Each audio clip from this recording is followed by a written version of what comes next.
vous voyez très bien que frontière Kanga Banda Patia, Oyo tout est à frontière et Kabulabiso na Rwanda. Partie Oyo, toute cette partie, c'est le Congo, le lac Kivu.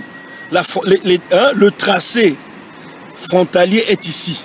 Tout ça, la partie ici est le Rwanda, constitue le Rwanda. Tout ça, le jaune. Mais la partie un peu verdâtre ici, c'est le Congo. Donc vous constatez que toute l'île d'Idjoui, qui contient plus d'une centaine de petites îles, est dans le territoire congolais. Ici, il y a une petite île qu'on appelle l'île Waoué. Ça, c'est au Rwanda. Évidemment, je vais vous démontrer que ce que ces gens sont en train de faire, c'est faux. Et vous remarquerez ici aussi que, comme vous pouvez bien le constater, qu'ici, ça c'est le Rwanda et le Burundi. Vous constatez que ça c'est l'île d'Idjoui. L'île d'Idjoui et la frontière qui nous sépare, qui sépare le Congo du Rwanda est ici. Voyez-vous?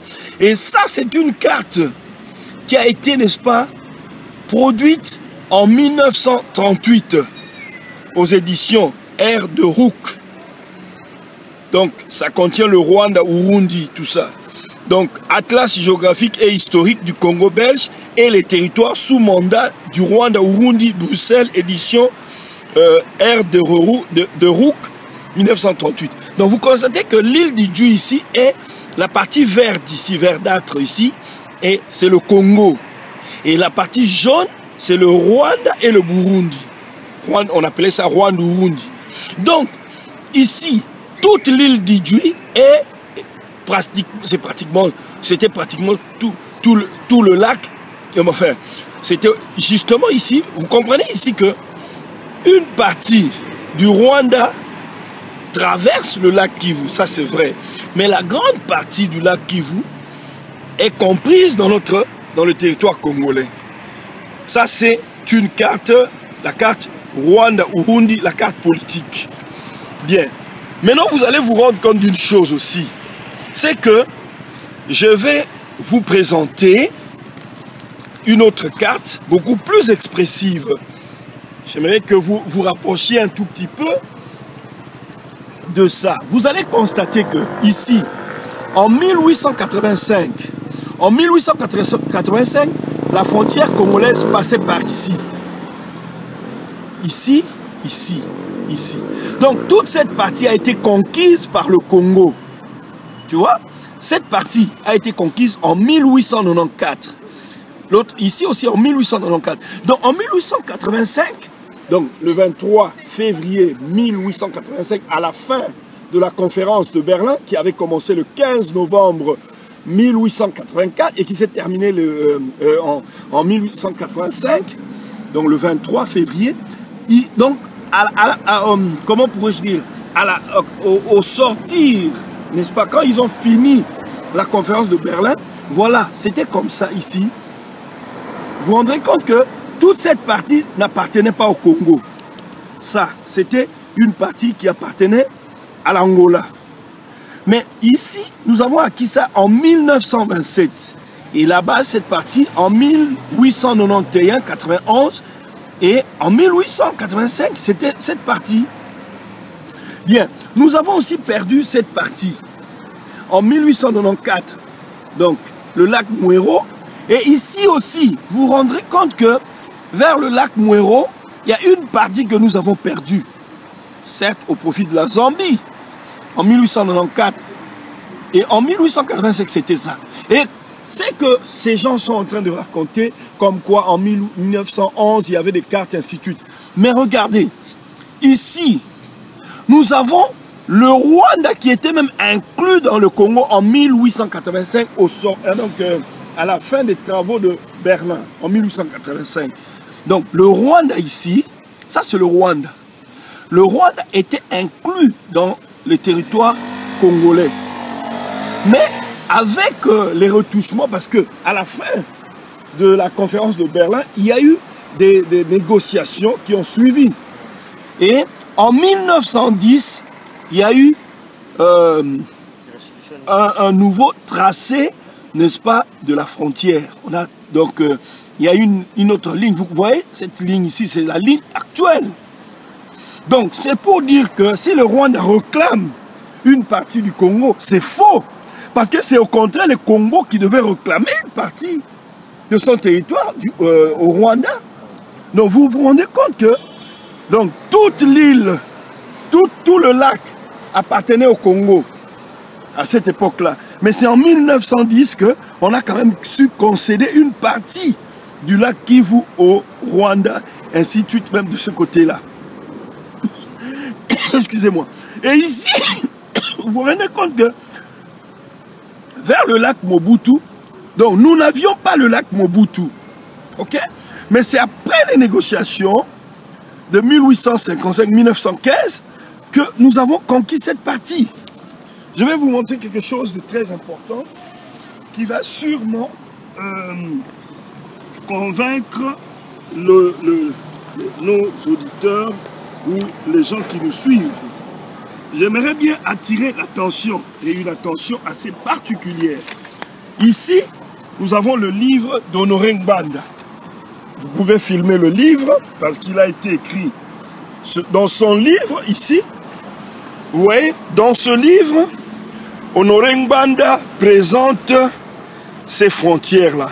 Donc, c'est pour cela que nous disons, quelque part, il faut quand même que l'on puisse respecter ceux qui font quelque chose pour le pays. Honoré Ngbanda a ses défauts, mais il faut quand même respecter cet homme qui fait quelque chose aussi pour le pays. Nous savons qu'il a son mauvais côté, comme moi aussi, j'ai mes défauts, mais quelque part, il a, ça c'est son livre évidemment, c'est dommage. Le livre de Ngbanda, Crime organisé et tout ces, hein, édition du Boiris. Crime organisé en Afrique centrale, révélation sur les réseaux rwandais et occidentaux. Vous vous rendrez compte qu'à la page 389, annexe numéro 2, il a fait un commentaire, Honoré Ngbanda. Cette carte tirée de l'encyclopédie du Congo belge, tome 1, édition Bielefeld, Bruxelles, 1959, présente le Congo où l'on voit qu'une partie du Rwanda actuel était territoire congolais. Ce qui dément catégoriquement la fausse thèse prétendant que la RDC aurait pris une partie du territoire rwandais lors des négociations. Cela est conforté par ma thèse ici. Ça c'est évidemment la carte ici. J'ai photocopié, j'ai fait... tu peux photocopier de l'autre côté parce que là c'est plus grand. Mais vous vous rendrez compte, voilà la carte. Vous allez vous rendre compte que ici, si vous allez à droite, vous allez vous rendre compte que la partie Rwanda ici, d'Honoré Ngbanda, était incluse dans le Congo. C'est ça justement ce que nous sommes en train de démontrer. Voyez-vous, cette partie ici, c'était le Congo en 1885. Mais avec les négociations subséquentes, c'est-à-dire les négociations qui ont suivi la conférence de Berlin, parce que tout ne s'était pas arrêté au sortir, n'est-ce pas, de la conférence de Berlin. Ouais. Après la conférence de Berlin, il y a eu des négociations qui ont suivi. Et vous allez vous rendre compte que certaines... Vous pouvez filmer le livre de Ngbanda pendant que 1909. Cette carte-là nous montre la partie ici qui appartenait au Congo. On appelle ça l'enclave de Lado. Vous comprenez? Mais le Congo, après les négociations, le roi avait cédé cette partie au Soudan. Aujourd'hui, les gens qui habitaient cette partie sont des Soudanais. Vous comprenez? Il en est de même. Voilà, si vous comparez les deux cartes ici, vous allez remarquer que cette partie, l'enclave de Lado, n'existe plus aujourd'hui. Dans la configuration actuelle, la carte se présente comme ça. Donc Lado était ici quelque part. Vous comprenez? L'enclave de Lado a été perdue. Et puis, nous ne nous arrêtons pas là. Ici, les gens qui connaissent bien la République du Congo, Brazzaville, savent que ici, quelque part, il y a la ville d'Infondo. Infondo, ce sont les Bangala du Congo-Brazza qui sont proches de la République. Ils ne sont pas très loin de la République centrafricaine. Et vous vous rendrez compte qu'en 1885, Infondo était la ville d'Infondo, où cette partie du territoire congolais de Brazzaville appartenait, n'est-ce pas, appartenait au Congo-Zaïre. Mais après les négociations, cette partie a fini par être retrocédée ou cédée au Congo-Brazza, qui a la configuration que voici.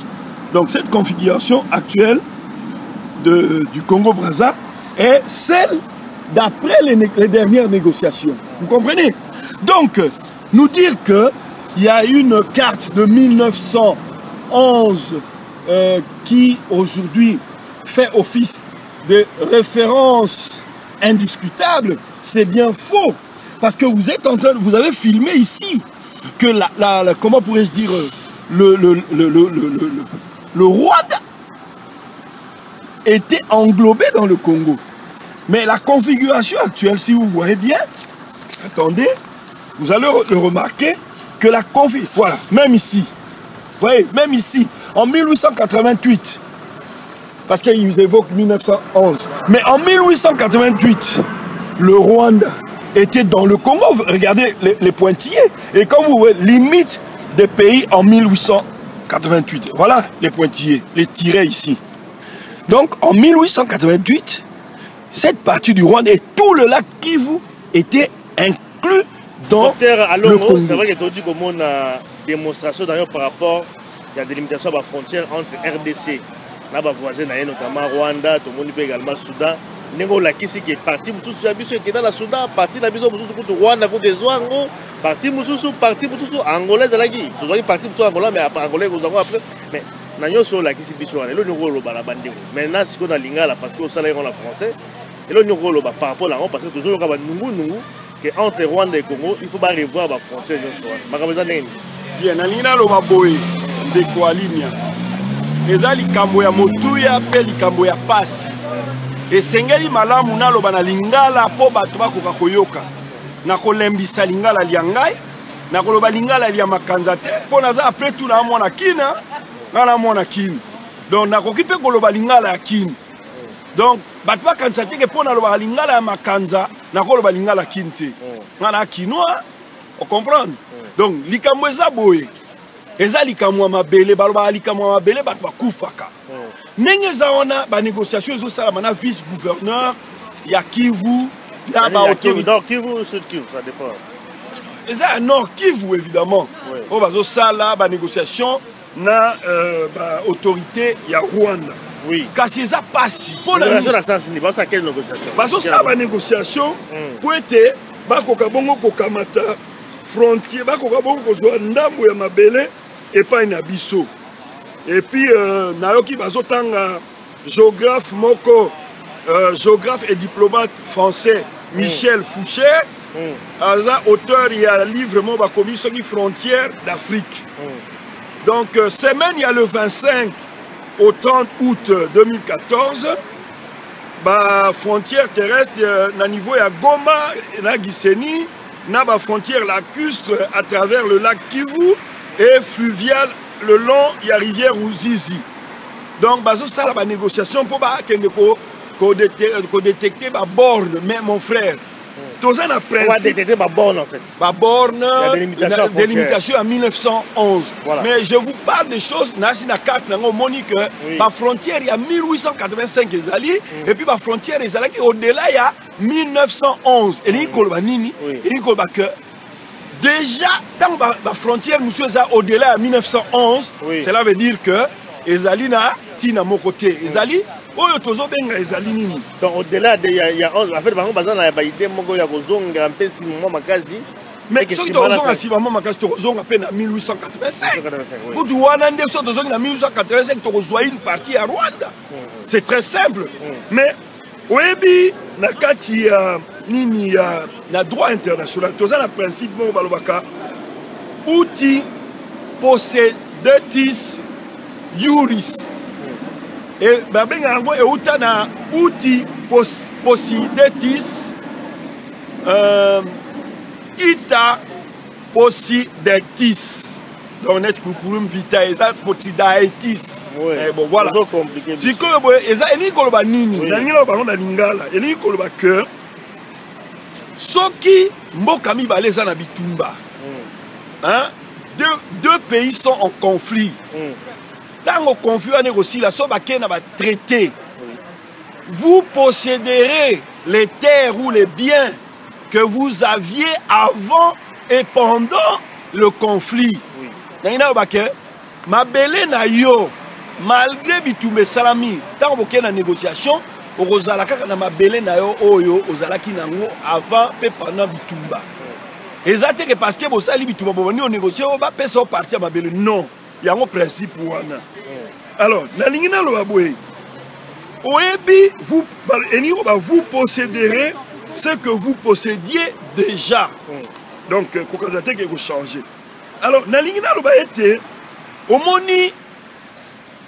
d'abord, Rwanda, Mbokarabiso, Bazali, un pays en guerre.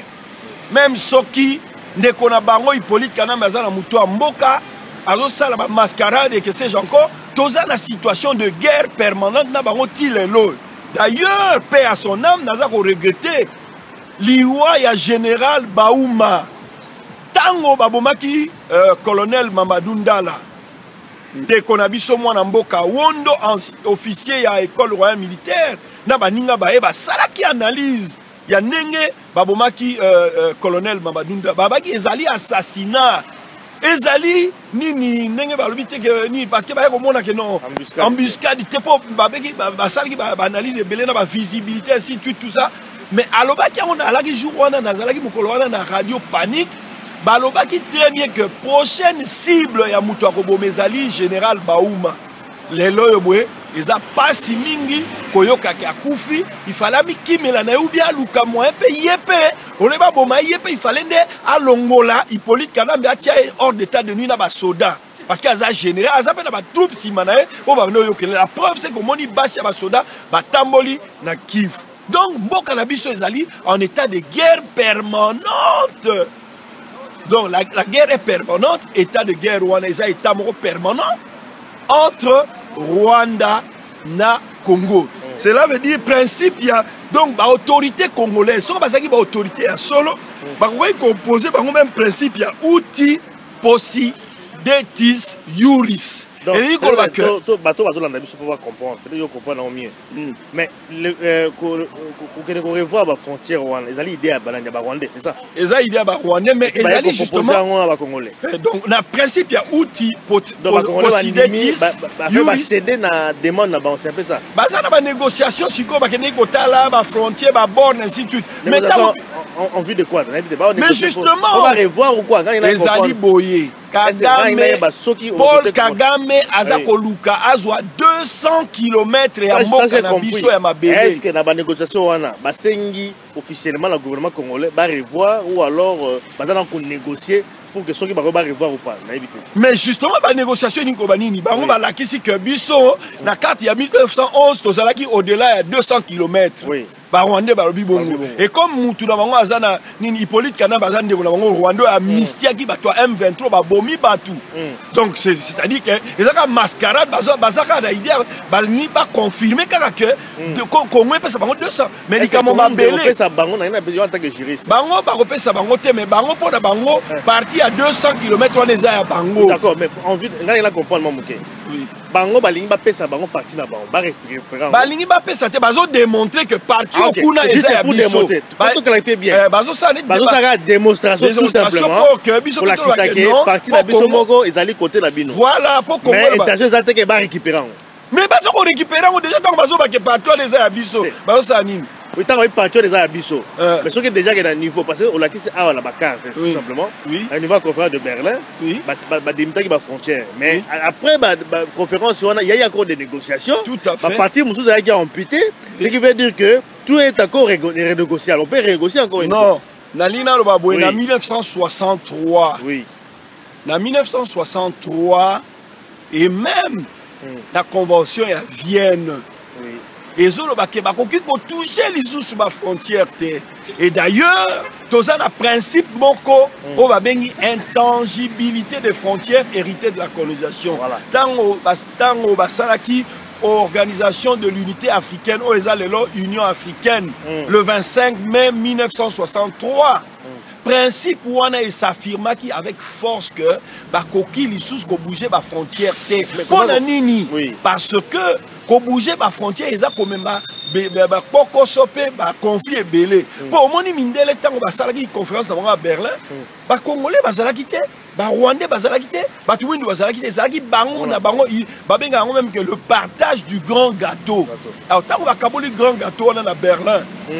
Et c'est fait que ba tena il compte que batene ya takode ngai naza na koma na sakanya na mboka ya Lunda Bululu ancien premier ministre mais soko longwe la sakanya ko kene makolo oke ko somba par exemple coca na sakanya police o ya ba zambien donc eza pratiquement place mo soko komi na mokambo ba yebi katanga na mokambo okoleka o uti Zambie o koti na mokambo o traverser o keli susu ko koma na Zambie place o salaka mukila wana donc pour vous dire que batena y compte yango mona ke na bolobo par exemple na bolobo ba obenga batu na bolobo na ngambo kuna eza ba moi na Brazzaville donc baza ba ndeko pratiquement bateke également na bateke tout ça chef Ngambio na Brazzaville chef Ngambio azaki na Brazzaville azali moteke baza ba ndeko pe na ngambo ya Brazzaville donc c'était la même chose donc bref ezali intention ya mabe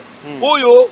Comment expliquer mboka oyo agressé biso oni et dénoncé biloko wana nyonso mboka nengwana lelo elo bakeo ba retoucher ma frontière je dis non biso ba combattant résistant peuple congolais mubimba balobi non na ba négociation wana il faut ba tika yango immédiatement voilà ezali agression o balingi basala ezali balingi bayiba territoire na biso. Oh, ce qui total bien dans la constitution, mingi, ye bongi malamu na tanga yango parce que na koki koloba ngo bouete.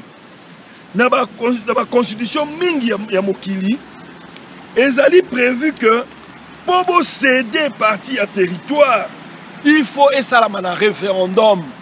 Vous comprenez? Même na Belgique awa, ils ont prévu que ceux qui bolingi bo céder effectivement territoire, il faut ça là on a référendum, il faut peuple à consulter. Et ça na Venezuela, na monnaie d'ailleurs quand na Venezuela baza strict, bazol même na Venezuela que on ne peut même pas comme ça la cession ou échange à territoire. Naza ko kene malembe pour tenir mais ezali très important une chose c'est que conférence il y a Berlin et Salamara du 15 novembre 1884 P. Silaka le 26 février 1885. Olimbisa, moi erreur, au lieu du 23 et à Guinée le 26. Mais seulement dans la constitution belge, et dans la constitution à France, et dans la constitution à Venezuela, dans la constitution à Bissokutu à Congo, balobi boui. Dans l'article 214, et lobby, nulle cession, nul échange, nulle adjonction de territoire n'est valable sans l'accord du peuple congolais consulté par voie de référendum. Donc, il faut peuple à la consulter. Quel est ce peuple congolais qui a démontré unité nae, bolingwa unité nae, à concéder dans le référendum wana? À moins que ça référendum bâclé. Peuple à qui vous d'ailleurs a couteau tiré surtout na bato à Rwanda, je ne vois pas. De deux. Article 167, il y a constitution belge. Il y a le 17 février 1994. Nul, dans le paragraphe premier, nulle cession, nul échange, nulle adjonction de territoire ne peut avoir lieu qu'en vertu d'une loi. Article 7, il y a constitution belge, les limites de l'État, des provinces et des communes ne peuvent être changées ou rectifiées qu'en vertu d'une loi. Wana, il y a Belgique. La France, Nengemoko, la souveraineté nationale appartient au peuple qui l'exerce par ses représentants et par la voie du référendum. Aucune section du peuple, c'est-à-dire PPRD, majorité présidentielle, aucune section du peuple, ni aucun individu ne peut s'en attribuer l'exercice. On est dans la Constitution française, ils allaient déduction kaka, il y a Nene Makaboto Zoloba. Article 13, il y a Constitution, il y a le 15 décembre 1999, il y a Constitution et la République bolivarienne du Venezuela. Article 13 de Zolobanine. Le territoire ne pourra jamais être cédé, transféré, loué, ni sous quelque forme que ce soit aliéné, même de façon temporaire ou partielle, à des pays étrangers ou à d'autres sujets de droit international. Aujourd'hui, on a bien que dans le Venezuela, il y a un strict. Cela veut dire que il y a Congo, nulle cession, nul échange, nulle adjonction de territoire n'est valable sans l'accord du peuple congolais consulté par référendum. Cela veut dire en d'autres termes que biloko bazo salakuna ezali biloko pamba bakoki jamais ko engager mboka na biso. Donc eza bongo. Donc biso pe ba combattant résistant. Biso na cadre ya APDH, Action pour la protection et la défense des droits de l'homme. Pe na cadre ya peuple bokonzi. Biso tolobi ezala biso ndeko Christian Bola, Pichu Chomongo, Jaco Sayala, Boketu Wayambo, Eso, Ngai, Star Leta, biso na cadre ya peuple bokonzi. Pe na bandeko basusu baso ba combattant ya mokili mobimba. Na peuple mokonzi ya États-Unis d'Amérique. Nandeko Jacques Miango, ezala ndeko Gino. Biso tout na bandeko tout balingi Congo ya solo, toza contre la négociation, il faut s'arrêter. Voilà. Par ailleurs, tozo va prendre la révision constitutionnelle. Boye. D'abord, bangomogo la majorité présidentielle, baza divisé et puis baza tergiversé. Est-ce que vous pensez que Kabila a vraiment combattu jusqu'au bout, pas réviser constitution? Non, problème est abisso autorisé et là quoi nengwana et salimate to empêcher. Mais comment tant on a empêché nazo ko lancer appel na bango nazo kebisa bango bazo sakana na moto. Parce que comment expliquer révision constitutionnelle, il y a peu perdu, bah toi peu perdu la Congrès, na monsieur Évariste Bochab, na Aubin Minago et tout le monde, il faut un troisième mandat pour Hippolyte Kanambe alias Joseph Kabila a continué 5 chantiers naé et ça qui arrêté par la guerre. Mais la guerre yé moko kutazo fabriqué on a M23. Donc est-ce que Barack Obama Aza président le plus puissant pays du monde. Tant au mandat naé aussi là, deuxième mandat naé, a qui se représenter. Il écoute à l'équipe Kanambe na makasi. George W. Bush, Azaki président de l'État le plus puissant du monde. Est-ce qu'elle s'est représentée? Donc, Bango Balingi va passer troisième mandat, pourquoi? Rome, Batongango pendant combien d'années? Est-ce que Elingo Bake Congo, Bisoka Batotongango, bon bar la Biso Moussa Nangonin, Biso Tokobanda, Soto Koufi, Soto Silicité, Bana la Biso va continuer, Bana Yaba Congolais Basali va continuer. Donc, cela veut dire qu'il faut alternance ces là. Barack Obama Lobaki, bien que Azan a besoin, il y a une institution forte et non un homme fort d'Afrique. Voilà, donc, Biso Congolais, précisément Biso combattant résistant, tous qu'on s'insurger contre toute révision constitutionnelle ou même changement à constitutionnel contre la 4e République. Mais en France, en 1958, la constitution Bazalango, quand on a la constitution il y a 1946, adopté le 13 octobre 1946, par rejeté derrière dans le référendum. Il y a le 5 mai 1946. Tant le président Charles de Gaulle Azaki héros, il y a libération en France. À mon avis, Azana va pouvoir mingité, Azana va coquiter, mais bongi, va payer ça et moi pouvoir mingi pour kokamamboka malam. Ba salakini, ba kotaki na 5e République. Mais consensus et se dégager qui bat tout banima qui en haut pour d'abord un babano moné as héros national abiki simboka et puis batouazaki d'accord consensus national à Congo Gobanine tozana ba chege tozana ba kuluna tozana ba combattant résistant toza na bato PPRD, toza na bato opposition, toza na ba église, toza na ba confession religieuse nyonso, toza na ba église, toza na société civile. Bato tout il faut bazala d'accord pour na okota na 4e république. Mais zati que groupe moko ya batou, ya PPRD ba kota bato na 4e république, on dit non et catégoriquement non. Nous allons utiliser tous les moyens pour barrer bango chemin basa lelo ko wana te. Soki bazo kanisa ke baza makasi, so bazo kanisa baza na mbongo ebele to baza na makoki nyonso, il se trompe lourdement. Pour Kadhafi aleka bango na mbongo, Saddam Hussein aleka bango na force. Mais bakende ki Samuel Doe va se rappeler histoire ya Samuel Doe na Libéria. Donc ba kanisa te que bato ba continuer ko duper peuple. Et biso tozali ba sentinelle ya peuple. Tozolo ba boye pona ko fongola peuple miso pona ko lakisa peuple ke bako ça a été. C'est pour cette raison que nazolo ba boye que entrer à 4e république et ko salema na ba voyou wana te, na ba imposteur wana te, na bato yo boye ba fameux peuple na biso, na Hippolyte Kanambe abomi Armand Tungulu, Hippolyte Kanambe o abomi Chebeya, o abomi Bazana, abomi Frank Ngike journaliste na mwasi na ye.